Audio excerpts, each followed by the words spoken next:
The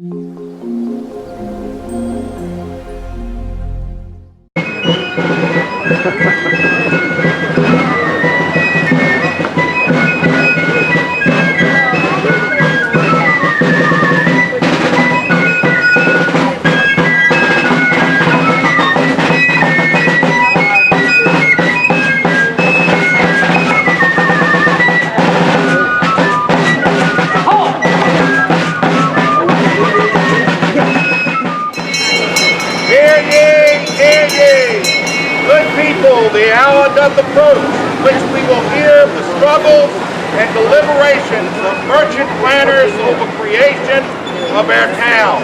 Come one, come all. 1, 2, 3.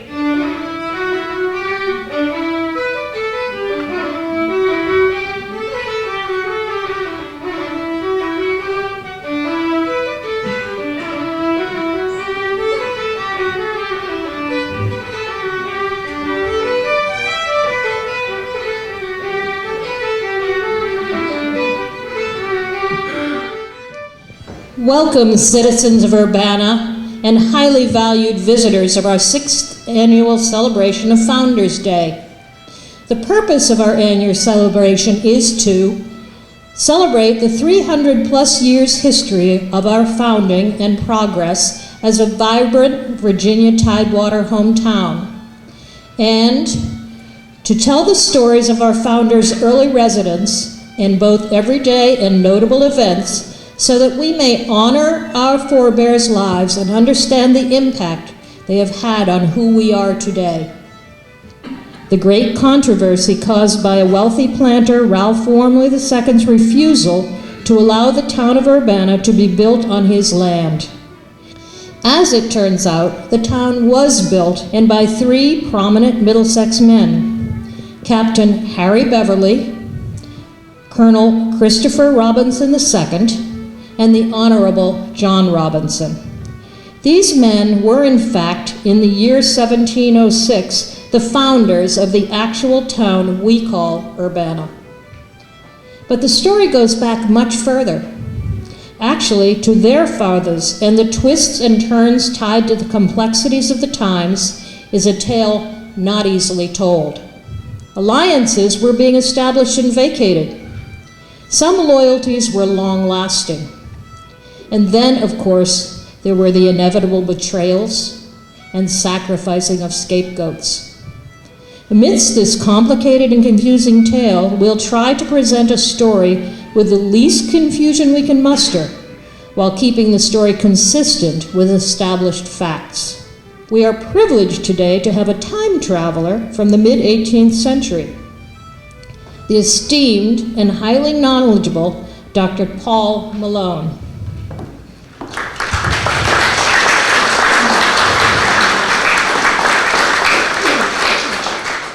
We have invited a news correspondent from our present time to help Dr. Malone sort out the critical facts and keep the storyline in view at all times. This town has one of the most interesting and intriguing pasts yet encountered.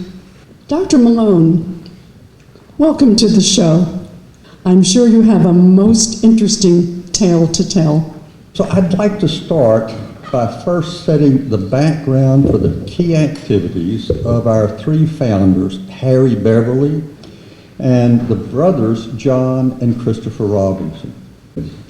And we will focus on 4 groups. 3 of these groups are key families in Middlesex County. These families included Colonel Ralph Wormley II, who owned Rosegill Plantation, Major Robert Beverly, who made his family home in farmlands of Middlesex, and who was the father of our founder, Captain Harry Beverly. And then Colonel Christopher Robinson, who owned Hewick Plantation and was the father of our other 2 founders, the Honorable John Robinson and Colonel Christopher Robinson II. Members of these 3 families were sometimes allies on the same side of an issue, fighting together and at other times they were acted as enemies on different sides of an issue, literally fighting against each other. Members of these three powerful families at the same time were woven together by the complex kinship networks created by marriages among their families. Marriages sounds somewhat like the marriages used by kings and rulers around the world to forge useful alliances and defeat enemies? Yes, absolutely. And the fourth group in our story is the grand collections of kings and elites from England and their colonial representatives in British America constantly in play in the politics and policies of the formation of Virginia. You've set the stage with some key players, Dr. Malone, but from what I know and understand of Virginia history, there were larger background issues that played into the story. Indeed, there were. In our story, we will also focus on four key issues that waxed and waned over time from 1650 to 1750. One issue was the relationship between the parent England and the offspring colonists and colonies. The question was whether, at one extreme, the colonists and colonies were to be controlled by the parent for the benefit of the parent, or at the other extreme, controlled by the colonists and colonies, working independently, doing as they wanted, while working for their own benefit and perhaps the benefit of the parent. Another issue was the protection and support of the vulnerable colonies and fragile colonists. Were the colonies and colonists to be protected by an army of the king, or were the colonists to fight independently, protecting themselves as they saw fit? And the third issue was whether to let towns and settlements evolve as a natural part of the social and commercial structures as it had done in England, or to take a more managed approach of directing the location of towns to facilitate development of commerce. And the fourth, more localized issue was where to build the required county courthouse. Well, from the perspective of today, it is amazing that any progress was made in developing a new land because of key issues like these, plus the changing alliances of the players. It does sound much like the complexity of politics today. I don't know what it's like in your time, but it seems to be the nature of humans to disagree. And so I imagine it's similar. With that in mind, let's begin our story. The three Virginia families we named were headed by very powerful and successful men with extensive resumes. Colonel Ralph Wormley II was called at the time the most powerful man in Virginia. He was a wealthy planter merchant with over 3,000 acres and his own dock for ocean-going schooners. What became Urbana was actually carved out of one side of his Rosegill plantation. He sold goods he brought over from England to others. He was politically active, being the collector of His Majesty's customs, member of the House of Burgesses, member of the Governor's Council of Virginia, and Secretary of State for Virginia. He became president of the council and was briefly acting governor. He served as colonel and commander of the county militia, and he was a naval officer on the Rappahannock River. Vestryman of Christ Church Parish. He was one of the first trustees of William and Mary College, and his private library of over 500 books was one of the largest in Virginia. He established a life that he loved and he did not want it to change. Well, he sounds more like a king than a wealthy landowner. Some thought of him that way. But then there was Major Robert Beverly, who was also a planter merchant with between 28,000 and 52,000 acres of land, according to different accounts. Like Wormley, he exported large quantities of his own and of his neighbors' tobacco, more than 35,000 pounds during one season. He imported soap, nails, wrought iron, shoes, haberdashery, cloth, saddles, and other merchandise to sell to others. He too was involved in public service, surveyor of Middlesex County, and justice of the peace, acting attorney general for the colony in 1676. He was in the House of Burgesses for 10 years, and he was elected clerk of the House, a very important position bestowed on him by his fellow House members.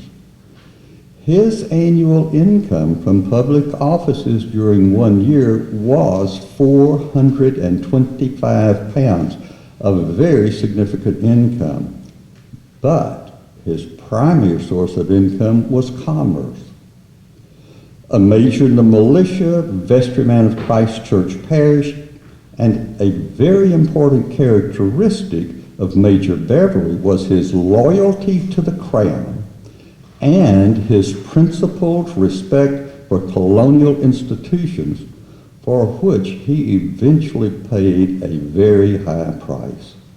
Then there was Colonel Christopher Robinson, who settled on the Rappahannock River on his Hewick plantation on the other side of what became Urbana. He also was a planter merchant with over 3,000 acres, had his own private dock for loading his own and others' tobacco. He held many political appointments and positions, including ones appointed by the king. Immigrating from England as the private secretary of Governor William Berkeley, clerk of Middlesex County, served in the House of Burgesses for 7 years, appointed to the Governor's Council, and Secretary of the Virginia Colony. Not only were his fellow colonists aware of his abilities, but the governor's recommendations had brought his abilities to the awareness of the king. Christopher was appointed Counselor and Secretary of Foreign Plantations by King William III of England.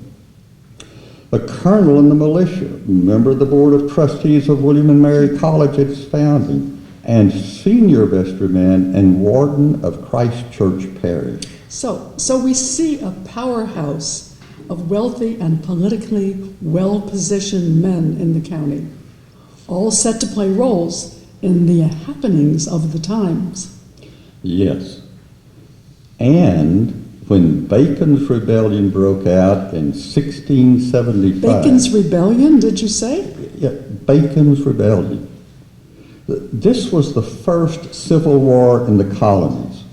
It broke out when new settlers living on the edges of protected areas were enraged with Governor Berkeley's ineffective protection against hostile Indians, while he also prohibited militia troops from taking any offensive action on their own.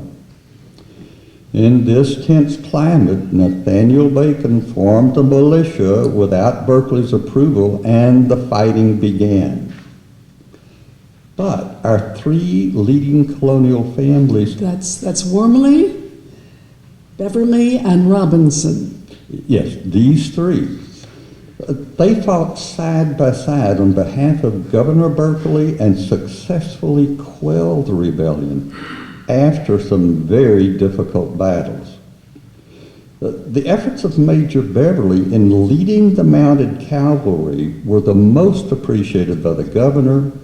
He became a rising star, and this is when he was elected clerk of the House of Burgesses.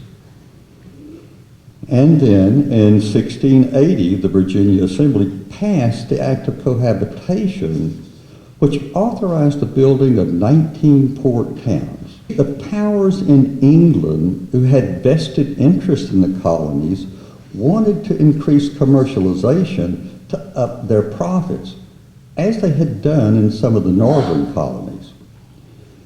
New England's commercial fishing business was thriving, and there was an interest in building more of this type of trade in Virginia. But in Virginia, shipping was limited to the large plantation owners with private docks, which required several dockings for ships to load, and at times long delays waiting for the planters to finish preparing their tobacco for shipping. And this also delayed the settling of accounts. The port towns were intended to encourage people to move to Virginia and to become centers for the tobacco trade. The towns were to have their own custom houses for grading and weighing tobacco, their own warehouses, and their own loading wharves for shipping. Centralizing the delivery of crops into one place would allow ships coming from England a quick unloading of English goods and speedy loading of hogsheads of tobacco, and settling of accounts could be done much quicker. So the creation of port towns would expand commerce and provide jobs for new people unable to secure land for growing tobacco. Yes. Without towns, there were no central locations for the marketing of large quantities of tobacco or the growth of commercial fish and oyster trade. The towns would not only employ people, but also colonists would be employed in hunting, fishing, and fowling, all the more diligently if they were assured a public market. How did this plan, this act of cohabitation, affect Middlesex and its prominent families? One of the port towns was to be built on Nimcock Creek, also known as Wormley Creek, and later named Urbanna Creek, on Ralph Wormley's Rosegill Plantation. Wormley even accepted 10,000 pounds of tobacco for payment for 50 acres on the creek to build a port town. However, he withheld deed to the land and otherwise actively prevented building of the town because he rightly feared that the building of the town would change forever the social and commercial structure that existed at that time. Well, that made his life more comfortable. Yes, precisely. He anticipated that change in structure would negatively affect him and his Rosegill plantation. Why should he give up having ships come to his own private dock to load his tobacco and to load the tobacco of others for which he could charge a fee, and also give up selling goods to others for a profit? This profit would go to a town if it were built. He simply could not bring himself to sacrifice his lifestyle, and he successfully prevented the building of a town during his lifetime. So, of our three powerful men, Ralph Wormley II resisted building the town. But were the other two powerful men we've met, Beverly and Robinson, in favor of the town? Yes, they were in favor of a town. Following the act of cohabitation, Middlesex courts authorized the purchase of land for the town from Wormley, and they also instructed Major Robert Beverly and Colonel Christopher Robinson to build a courthouse in the town. Loyalist Beverly, as surveyor of the county, immediately laid out the future port in the form of lots. Both men made plans to participate in the development of the town, but Major Beverly's work to help build a town was derailed for the rest of his life by getting caught up in the tension between the Crown and the colonies regarding who was in charge. I bet therein lies the tale. It does indeed. It was believed that Governor Berkeley's mishandling of colony affairs led to Bacon's rebellion, and he was replaced as governor by Lord Thomas Culpeper. The new Governor Culpeper was charged with gathering evidence to support the discrediting of the former Governor Berkeley. The new Governor Culpeper avoided dealing with the House as a body and went around them directly to Major Beverly as the clerk of the House, demanding that he give him all the records that were generated before and during Bacon's rebellion. Caught between his loyalty to the Crown and his sense of duty in his position as clerk to the governing body of the House, Beverly refused to turn over the papers without the prior approval of the House. Risky, it seems, on Beverly's part. Yes, indeed. The loyalist Beverly immediately became an enemy of Governor Culpeper's. But Culpeper could not do anything about Beverly at that time because Beverly was so popular and respected in the colony. So Culpeper left him alone for the time being. The plot thickens. So what happened to Beverly? Beverly actively defended the large and small tobacco growers against the British Crown when Britain set an embargo on tobacco sales to countries other than Britain.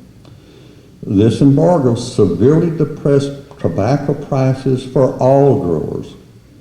Beverly's defense of the tobacco growers against the action of the Crown allowed the British governor to come out publicly against Beverly. In turn, when blame was directed at Beverly for the Second Civil War, some of those who had been on his side turned their backs on him. In May of 1682, Beverly was committed as a prisoner aboard a British ship lying in the Rappahannock River, and he was found guilty of high misdemeanors. So, was he hanged? No. Judgment being respited, Beverly asked pardon on bended knees and was released. He was then immediately re-elected clerk of the House, which further angered Governor Culpeper. Beverly's re-election as clerk led the Crown to order Beverly removed from office, and the Crown declared that the governor would make all future appointments of the clerk rather than being elected. Another point of colonial irritation in the growing tensions with England. Beverly died in the spring of 1687, and to some, he was a political martyr. Even after Beverly's death, there were attempts to revive port towns. In 1691, another act, the Port of Acts, was passed by the Assembly in yet another attempt by British authority to direct the creation of towns. This act was to establish port towns and community wharves for shipping tobacco, but the same resistance against towns came from even stronger and more established planter merchants. Again, a town was not built. Even though Wormerly had continued to stall on the matter of signing over the land for a town and courthouse, the court justices went ahead anyway, hired builders to construct the courthouse, and the men went to work. But Wormerly then hindered this courthouse construction by sending slaves over to delay the project, and no progress was made. And to make matters worse, Colonel Christopher Robinson got more involved in other work with the colony that drew him away from town. And he died in 1683, and it appeared that the issue of a town was dead for sure. But then, in 1701, Ralph Wormley also died, and his death possibly opened the door for progress in finally getting a town built. So by the early 18th century, these three powerful men were all gone, and their sons rose to power. Did the sons take up the cause? Yes, these sons of Major Robert Beverly and Colonel Christopher Robinson continued their father's alliance, and they joined together to push for development of a town. These young supporters, our true founders, were successful in their own right, and yet it still took 5 more years of very hard work by these young sons of our leading families to bring the town to reality. A new generation to carry on the fight. Well, give us a thumbnail sketch of these three outstanding young men, our founders Harry Beverly and the brothers John and Christopher Robinson. Let's start with Captain Harry Beverly, who was one of Middlesex's most colorful colonial figures. He married Elizabeth Smith, granddaughter of Major General Robert Smith, an earlier planter merchant. Elizabeth had inherited the Brandon Plantation on the Rappahannock River, and they made it their home. He accumulated more than 32,000 acres of land. Like all of our players, he was politically active. A magistrate in Middlesex County, a surveyor like his father, surveyor of King and Queen and King William counties. And he also assisted in surveying the Virginia-North Carolina boundary line. He served with Governor Spotswood as a Knight of the Golden Horseshoe to open up settlements in the western part of Virginia. He was also clerk of the House of Burgesses like his father. In 1716, Captain Beverly was appointed commander of a refitted merchant sloop and charged by the governor to sail to the Bahamas in search of pirates and Spanish gold. The sea captain, however, ran into a hurricane which crippled his ship and wore out his men, and they were unfortunately found by a Spanish warship and captured. He and his crew were jailed on an island without trial. Beverly finally escaped after 7 months and returned to Virginia and Middlesex. Our second man, Colonel Christopher Robinson II, was educated at William and Mary College, a member of the House of Burgesses twice. He also was a member of the Knights of the Golden Horseshoe and gained the respect of the governor and the assembly. He developed a relationship with Ralph Wormley's daughter, Judith, leading to their marriage. And this marriage changed in many ways the relationship between the Robinson and the Wormley families, possibly allowing the deed to the land for the town to be acquired at last. That leaves the Honorable John Robinson. What's his story? The Honorable John Robinson lived first in Middlesex County and later in Essex County. He accumulated more than 4,000 acres of land.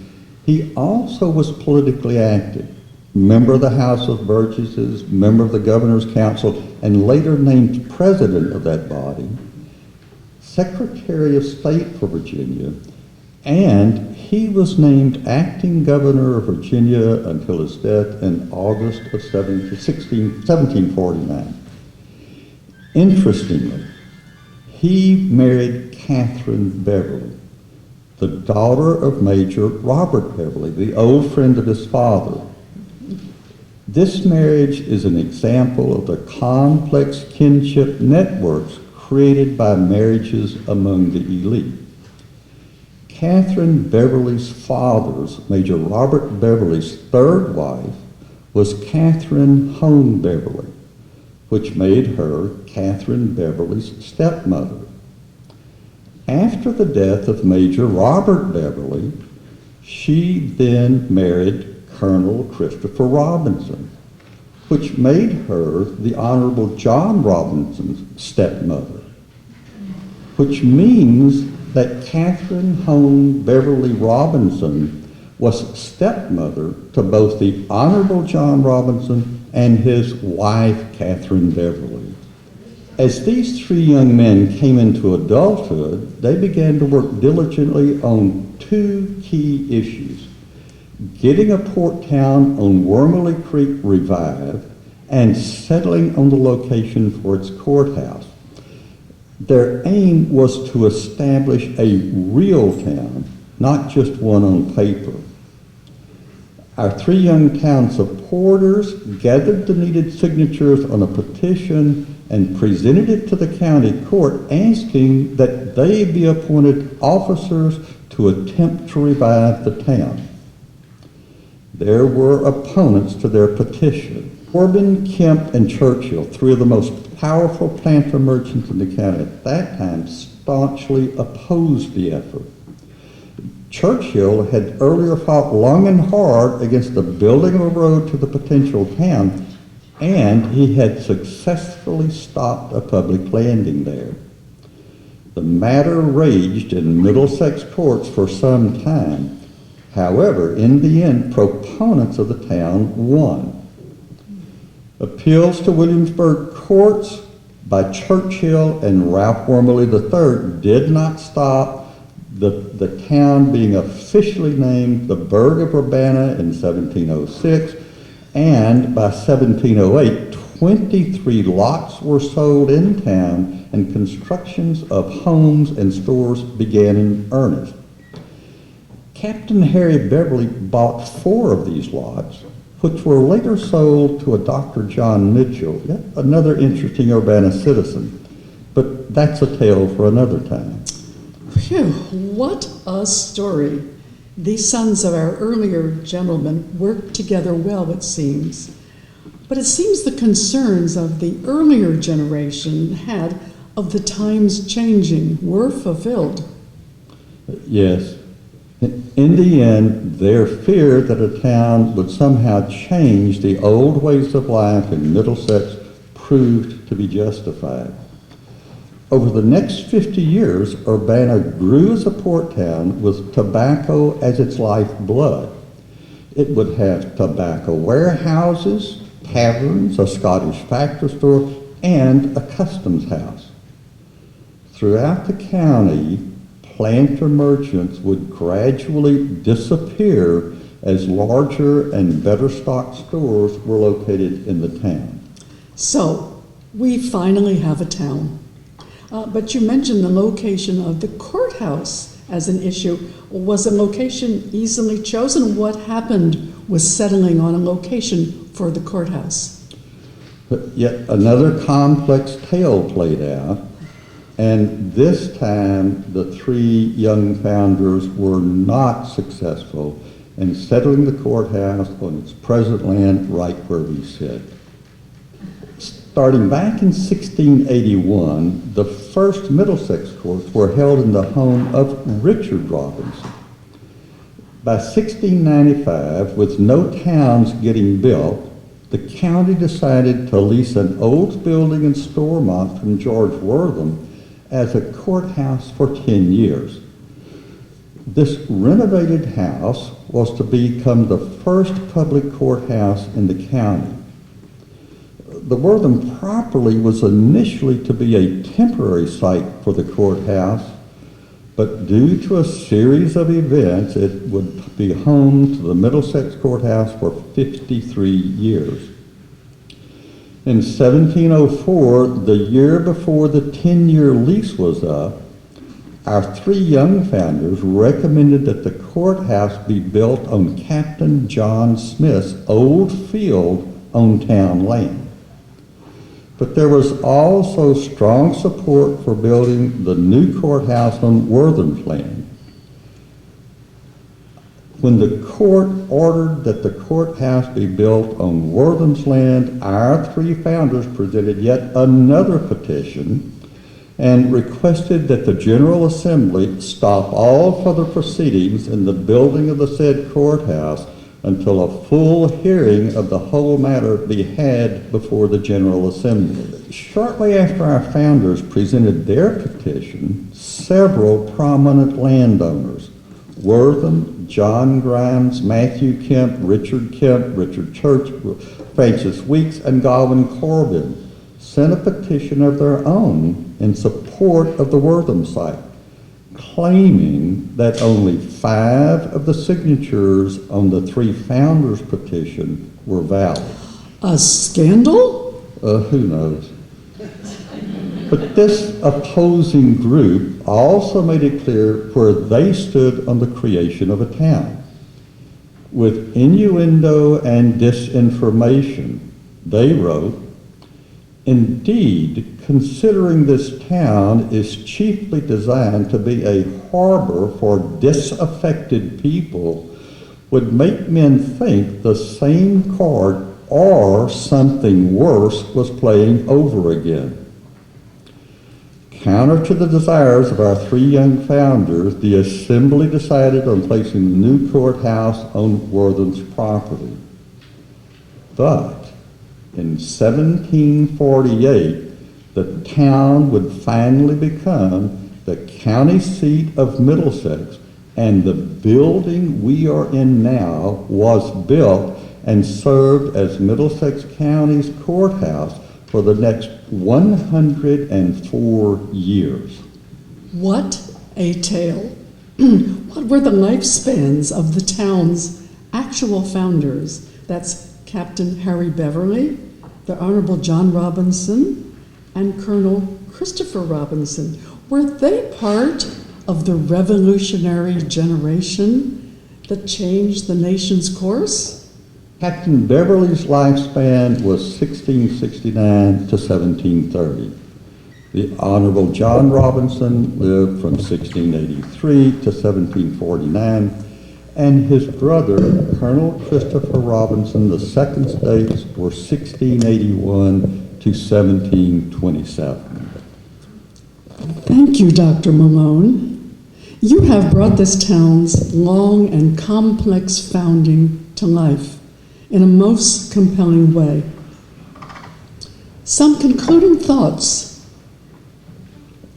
The lives of these three founders, the fathers and grandfathers of the revolutionary generation, bridged the 17th and 18th centuries, and perhaps they inspired their sons to even greater accomplishments. Another thought. It seems that many of our viewers may wish to reflect on the story of Urbanna's founding and see the persistence of controversy as a natural element of our national life and of our own humanity. Thank you for listening today to another fascinating founding story of small town America.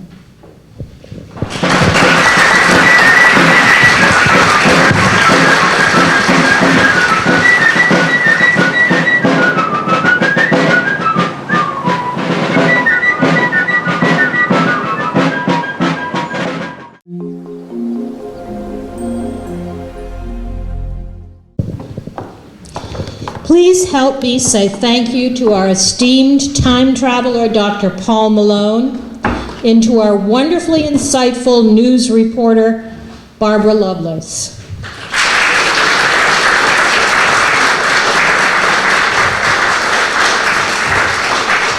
For bringing us the truly amazing story of Urbanna's founding fathers. Their effort to unravel the twists and turns of the lives of these three men and their families brings history to life for us so that we may understand and honor our past. Only by honoring our past and the challenges of our forefathers faced to bring the town of Urbana into existence can we truly understand and revere the history that lies all around us.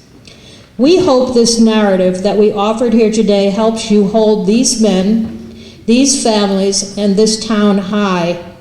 As you walk around the streets, you can see the many signs that tell the tale of Urbanna's contribution to the fabric of colonial America. Thank you also to our town crier, Garth Wheeler, who is celebrating becoming another year young today. Happy birthday, sir.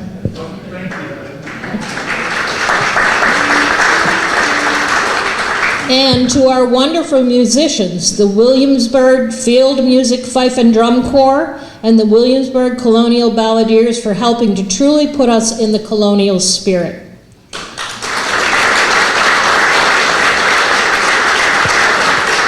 These founding fathers here today and have had several more reach out to us so that they might also honor the history we have joined together to relive. I'll introduce a few to you so that you might say that they might say a few words or just stand and be acknowledged. And there are other correspondences from others who could not be here today. First, I would like to introduce Bill Height to speak to you about his relationship with the Robinson family of Hewick Plantation. Bill, can you please come up?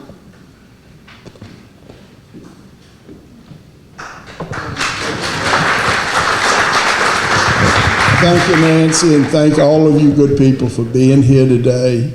I was escorted in by a young lady, and she said that several people had told her that I tended to talk too long. So, a couple of things. Children do not choose their parents, but a lot of good things were said about the Robinsons and the Beverleys. That was the time that this country was really beginning to stretch out a little bit. You know, if you put Urbana as a center and drew a 50-mile circle around it, that was actually the English-speaking New World. A lot of the presidents, a lot of the government, a lot of the trial and error things and the antagonistic things, a lot of this was motivated by money, taxation, and this kind of stuff, but somehow we've managed to get through it. Many, many years ago, a good friend of mine who is now not here, named Charlie Revere, I don't mind telling names and tales, would get all over me and just say, Bill Height, let me tell you something. Said, your little town up there, and he was from Hartfield, was started at the same time Philadelphia was, okay? And just really grate on me a little bit. And I just told him how much I liked it, and this is where I had wanted to live for a long time, and that I had grown up here and all, and I finally got back here in '69. I'm really glad that we didn't grow to be like Philadelphia, because I was up there not very long ago, and let me tell you something, we got it made. I mean, we're the place sort of that time has forgotten, okay? And that's okay too. I do want to make an invitation to you, even though I have no permission really to do this.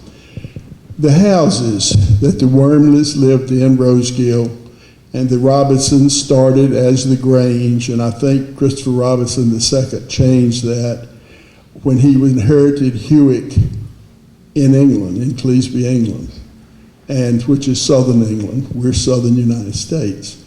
Hewick is an outstanding place. It has been through, as Urbana has, some rough times. The ownership is now back in Robinson hands through the Christians, and I'll give you a real quick little thing about how I got here. The Robinsons came. They were in the century when the FFVs, the Carters, the Montagues, all of these people were brought to Virginia to enliven and make this colony work, because the people who had come ashore at Jamestown and did the initial stuff, They had a tough time making it with Indians, poverty, disease, you name it. So what we have is the Robinsons and all these people coming. And they persisted for maybe 6 generations or something like that, or maybe 5.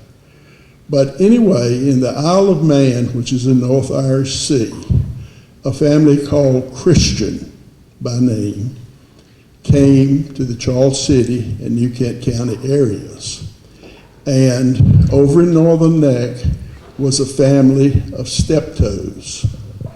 People higher up in that family was a guy named Honorable George Eskridge, who was the guardian of George Washington's mother. So everything in these little colony 50-mile area stuff were really connected, and these people knew what was going on.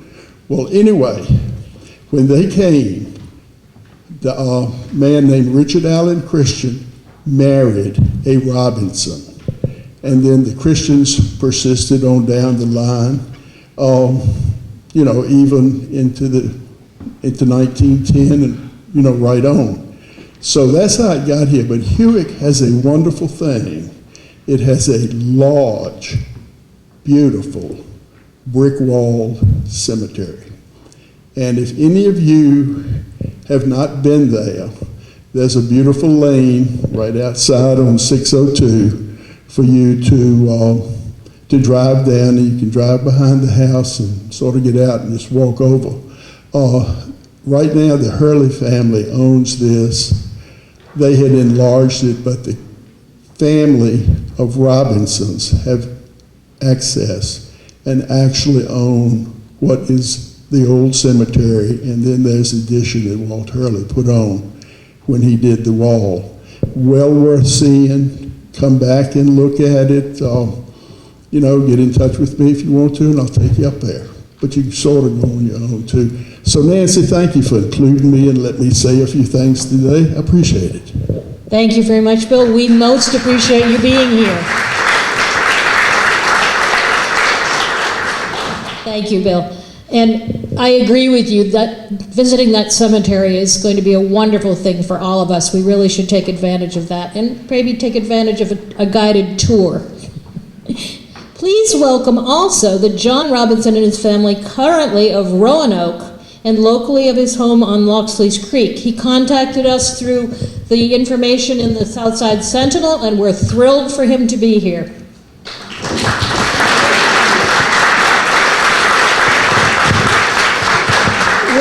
We're very hopeful that through this presentation and reaching out to the descendants, we can continue on to help the descendants contact each other and further investigate their roots.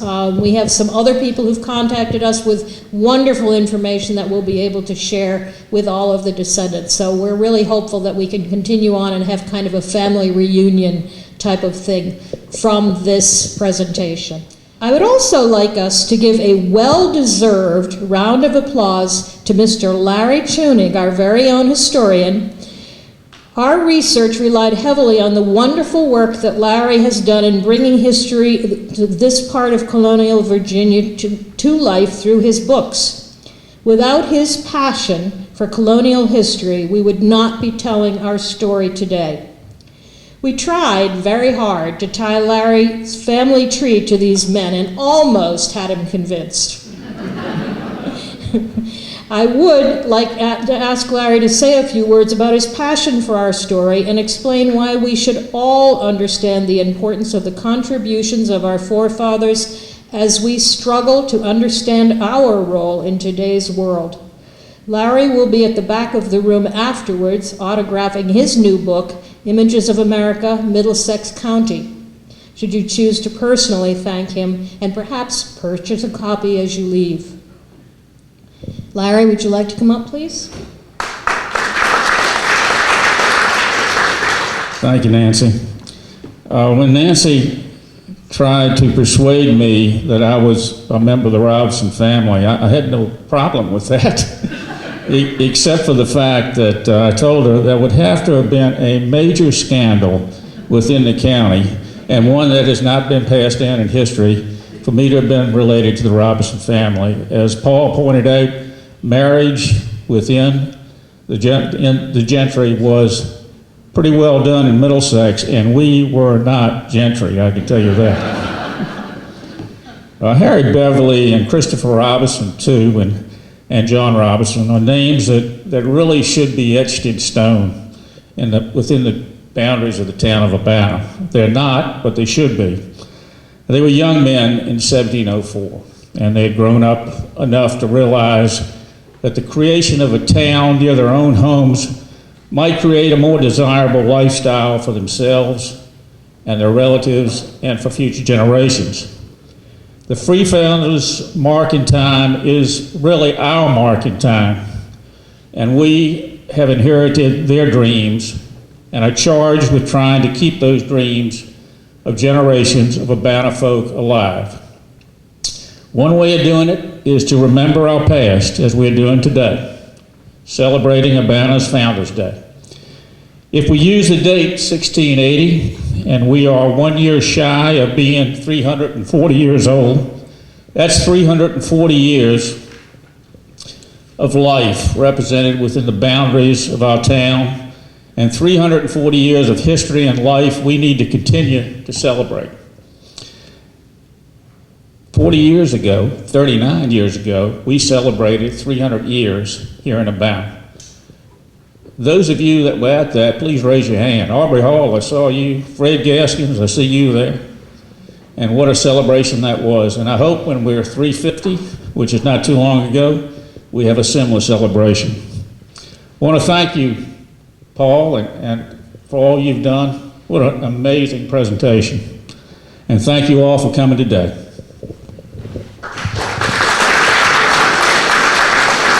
As I said, we could never, ever have even considered doing this without all of your work to give us our research. Now, let's sit back and enjoy some wonderful colonial ballads offered again to us by the Williamsburg Colonial Balladeers. And let's again thank the Williamsburg Field Musick Fife and Drum Corps for starting our event off with gusto. Please feel free to help yourselves to lemonade and cookies so that you might better enjoy our excellent period music. When you leave, remember that from 1 to 3, Ray Rose will be at the corner of Cross Street near Bristow's store to educate people about Urbanna's new museum in the streets and explain how to use the app which allows each historical site to come to life. Don't forget that at 1:30, our esteemed time traveler, Dr. Paul Malone, will be at Urbanna's one-of-a-kind Scottish factor store to relate the story of Dr. Mitchell and the Mitchell map, proclaimed by the Library of Congress to be the most significant map in American history. There is a jar in the foyer, or a basket in the foyer, for donations to Friends of Urbanna Museum and Parks Committee, should you choose to support us in our efforts to spotlight Urbanna's rich history. Your donations are tax deductible, and we will be happy to hand you a receipt should you wish it. Our mission statement is highlighted on our program handout. Thank you to all our wonderful volunteers for making this event happen. Special thanks to our refreshments hostess, Kathy Newcomb. And musicians, would you come up and regale us, please?